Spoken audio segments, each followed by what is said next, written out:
Who am I is a title given to a set of questions and answers bearing on self-inquiry. The questions were put to Bhagwan Sri Ramana Maharshi by one of his disciples about the year 1902. As all living beings desire to be happy always, without misery, as in the case of everyone there is absorbed supreme love for oneself, and as happiness alone is the cause for love, in order to gain that happiness which is one's nature and which is experienced in the state of deep sleep where there is no mind, one should know oneself. For that, the path of knowledge, the inquiry of the form who am I, is the principal means. Question 1. Who am I? The gross body which is composed of the 7 humors, dhatus, I am not.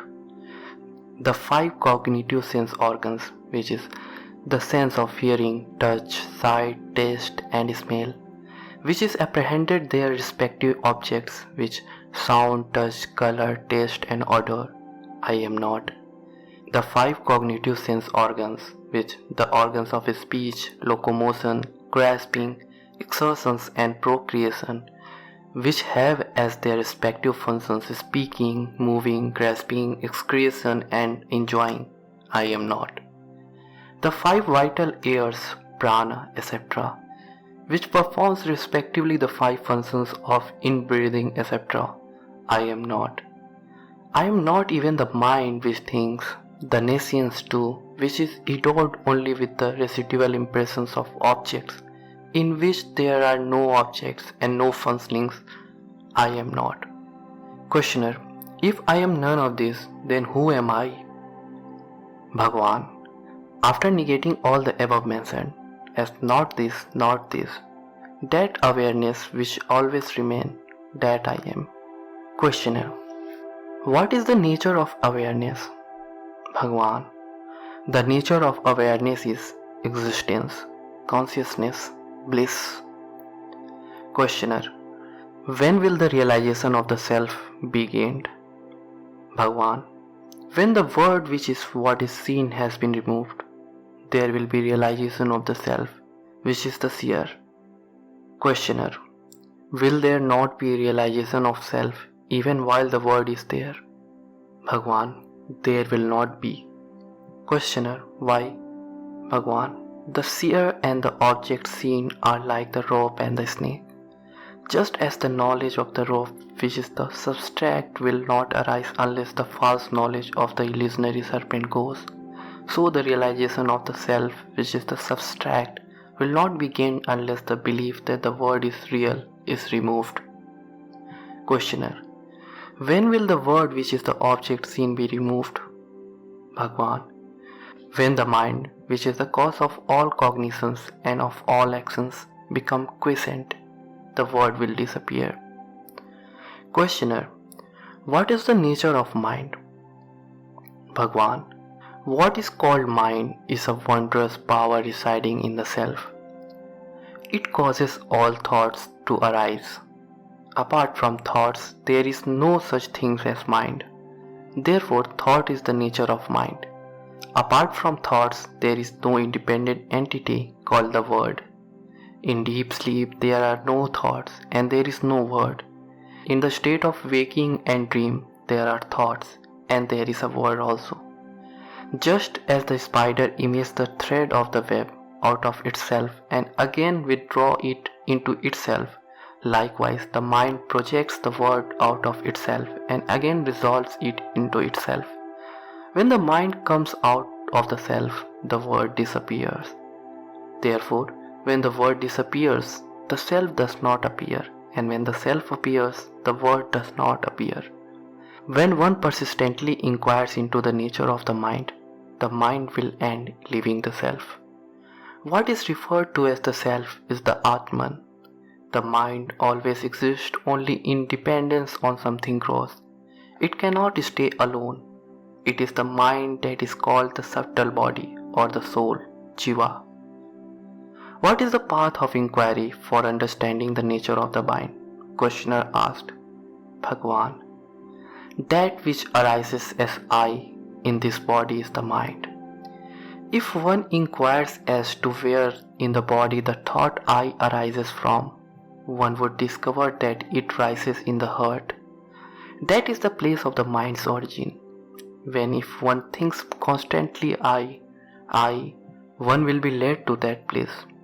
Of all the thoughts that arise in the mind, the I thought is the first. It is only after the rise of this that the other thought arise. It is after the appearance of the first personal pronouns that the second and third personal pronouns appears. Without the first personal pronouns there will not be the second and third. Questioner: how will the mind become quiescent? Bhagwan: by the inquiry who am I?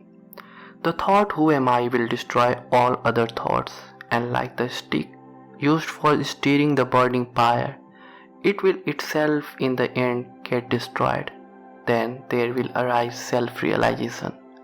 Questioner: what is the means for constantly holding on to the thought, who am I?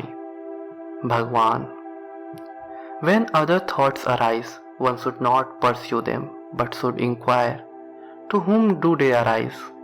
It does not matter how many thoughts arise. As each thought arises, one should inquire with diligence, to whom has this thought arisen? The answer that would emerge would be, to me.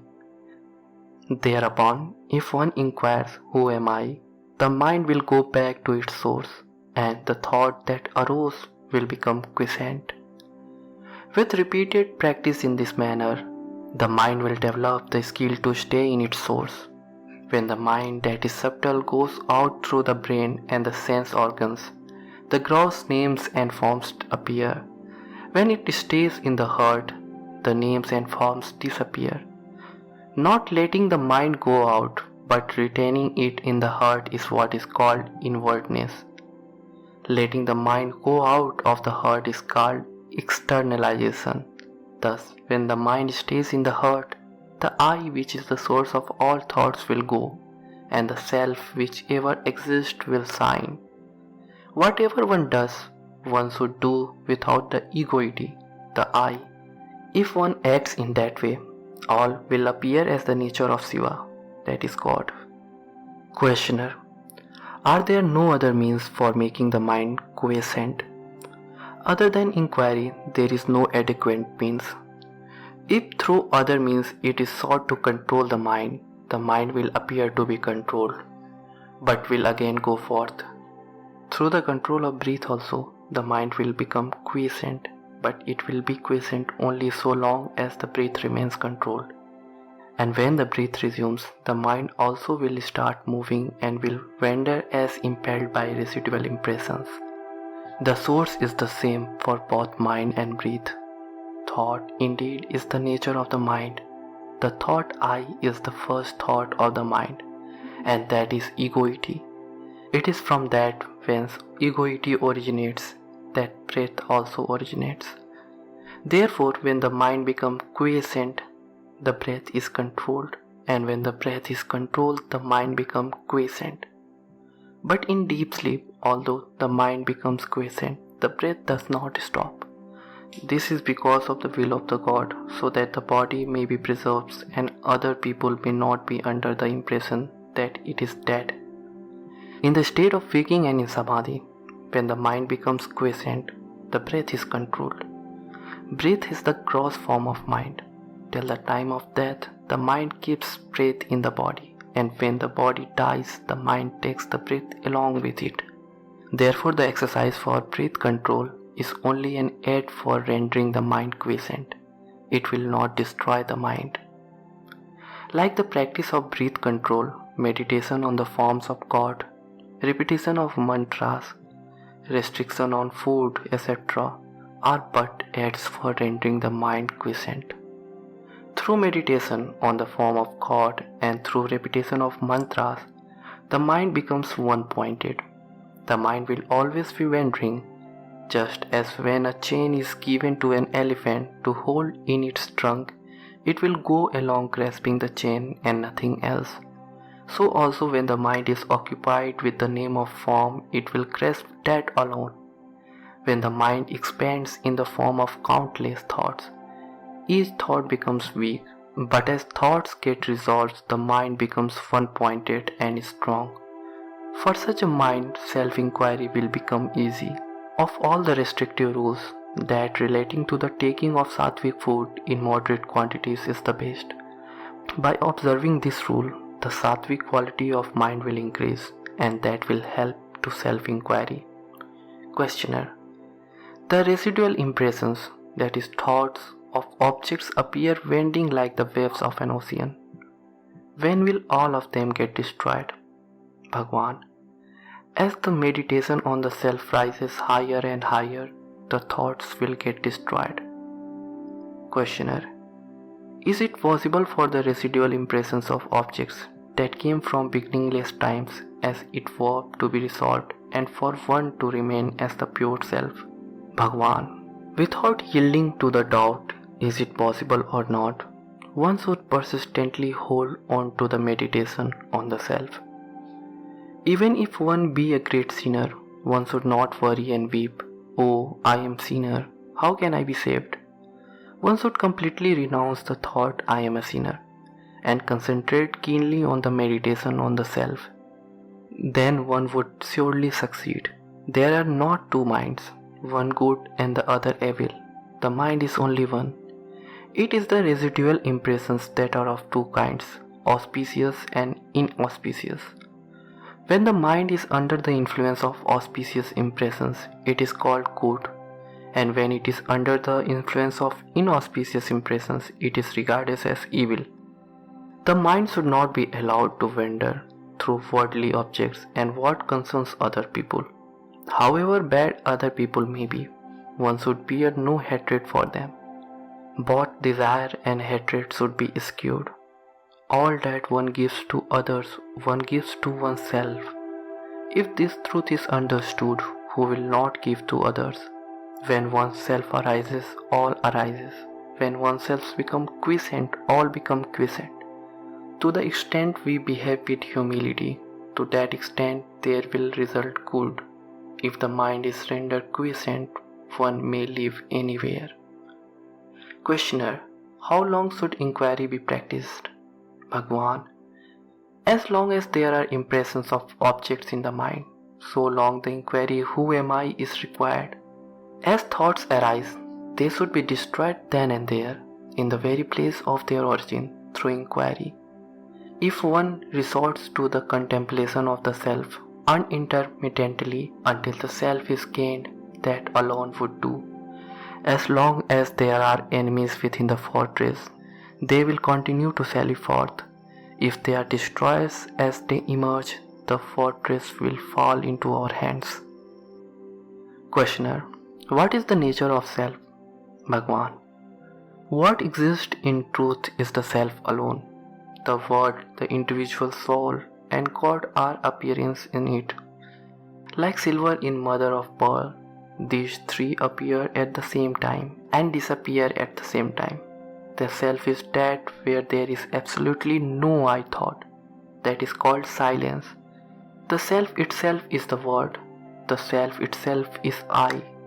The self itself is God. All is Shiva, the self. Questioner: is not everything the work of God? Bhagwan: without desire, resolve, or effort, the sun rises, and in its mere presence the sunstone emits fire. The lotus blooms, water evaporates, people perform their various functions and then rest. Just as in the presence of the magnet the needle moves, it is by virtue of the mere presence of God that the souls governed by the three cosmic functions or the fivefold divine activities perform their actions and then rest, in accordance with their respective karmas. God has no resolve, no karma attaches itself to him. That is like worldly actions not affecting the sun, or like the merits and demerits of the other four elements not affecting all pervading space. Questioner: of the devotees, who is the greatest? Bhagwan: he who gives himself up to the self, that is God, is the most excellent devotee. Giving oneself up to the God means remaining constantly in the self without giving room for the rise of any thoughts other than that of the self. Whatever burdens are thrown on God, He bears them. Since the supreme power of God makes all things move, why should we, without submitting ourselves to it, constantly worry ourselves with thoughts as to what should be done and what should not be done and how not? We know that the train carries all loads, so after getting on it, why should we carry our small luggage or head to our discomfort instead of putting it down in the train and feeling at ease? Questioner: what is non-attachment? Bhagwan: as thoughts arise, destroying them utterly without any residue in the very place of their origin is non-attachment. Just as the pearl diver ties a stone to his waist, sinks to the bottom of the sea, and there takes the pearl, so each one of us should be endowed with non-attachment, dive within oneself and obtain the self-pearl. Questioner: is it not possible for God and Guru to effect the release of the soul? Bhagwan: God and the Guru will only show the way to release. They will not by themselves take the soul to the state of release. In truth, God and the Guru are not different. Just as the prey which has fallen into the jaws of a tiger has no escape, so those who have come within the ambit of the Guru's gracious look will be saved by the Guru and will not get lost. Yet, each one should by his own effort pursue the path shown by God or Guru and gain release. One can know oneself only with one's own eye of knowledge and not with somebody else. Does he, who is Ram, require the help of a mirror to know that he is Ram? Questioner: is it necessary for one who longs for release to inquire into the nature of categories, tattvas? Bhagwan: just as one who wants to throw away garbage has no need to analyze it and see what it is, so one who wants to know the self has no need to count the number of categories or inquire into their characteristics. What he has to do is to reject altogether the categories that hide the self. The world should be considered like a dream. Questioner: is there no difference between waking and dream?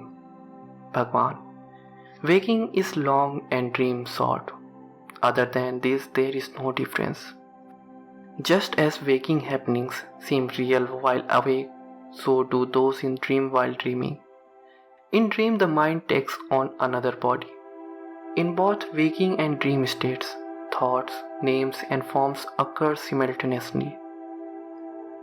Questioner: is it any use reading books for those who long for release? Bhagwan: all the texts say that in order to gain release one should render the mind quiescent. Therefore, their conclusive teaching is that the mind should be rendered quiescent. Once this has been understood, there is no need for endless reading. In order to quieten the mind, one has to only inquire within oneself what oneself is. How could this search be done in books? One should know oneself with one's own eye of wisdom. The self is within the five seals, but books are outside them. Since the self has to be inquired into by discrediting the five seals, it is futile to search for it in books. There will come a time when one will have to forget all that one has learned. Questioner: what is happiness? Happiness is the very nature of the self. Happiness and the self are not different. There is no happiness in any objects of the world. We imagine through our ignorance that we derive happiness from objects. When the mind goes out, it experiences misery. In truth, when its desires are fulfilled, it returns to its own place and enjoys the happiness that is the self. Similarly, in the states of sleep, samadhi, and fainting, and when the object desired is obtained or the object disliked is removed, the mind becomes inward turned and enjoys pure self-happiness. Thus the mind moves without rest, alternately going out of the self and returning to it. Under the tree the shade is pleasant. Out in the open the heat is scorching. A person who has been going about in the sun feels cool when he reaches the shade. Someone who keeps on going from the shade into the sun and then back into the shade is a fool. A wise man stays permanently in the shade. Similarly, the mind of the one who knows the truth does not leave Brahman. The mind of the ignorant, on the contrary, resolves in the world, feeling miserable, and for a little time returns to Brahman to experience happiness. In fact, what is called the word is only thought. When the word disappears, that is, when there is no thought, the mind experiences happiness, and when the word appears, it goes through misery. What is wisdom insight? Jnanadrishti. Bhagwan. Remaining quiet is what is called wisdom insight. To remain quiet is to resolve the mind in the self. Telepathy, knowing past, present, and future happenings, and clairvoyance do not constitute wisdom insight. Questioner. What is the relation between desirelessness and wisdom? Bhagwan. Desirelessness is wisdom. The two are not different. They are the same. Desirelessness is refraining from turning the mind towards any object. Wisdom means the appearance of no object. In other words, not seeking what is other than the self is detachment or desirelessness. Not leaving the self is wisdom. Questioner. What is the difference between inquiry and meditation? Bhagwan. Inquiry consists in retaining the mind in the self. Meditation consists in thinking that oneself is Brahman, existence, consciousness, and bliss. Last question. Questioner. What is release? Bhagwan. Inquiring into the nature of oneself that is in bondage and releasing one's true nature is release. These are the 28 questions asked to Bhagwan about who am I. Please subscribe to our channel for more such spiritual contents.